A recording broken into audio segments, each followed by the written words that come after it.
Today we will learn how to give thickness to any sculpt model or a freeform body by using a mesh mixer. This is a very wonderful tool for mesh bodies. So I have this mesh body and I can see that there are some errors. First of all, I need to fix this error.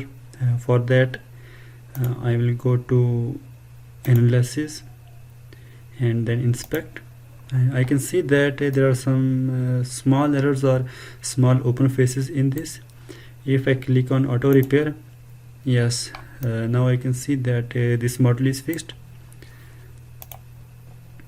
Now I need to go to edit to make this hollow or give a thickness. I will use a very useful command which is hollow. We don't need to offset this or go to any other complex options. Simply we need to select hollow option. Now it will measure the distances,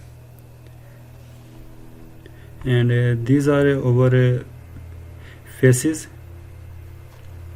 Now I can see that the main body is now offset and the offset distance is 2 mm. I can increase it up to 4 mm. Now I will see the result, and if I update hollow, then it will again analyze the offset distance.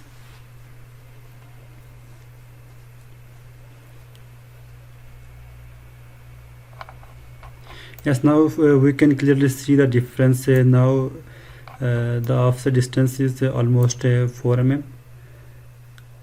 So click on accept. We can change other things like solid accuracy, mesh density, but right now I will keep this as default.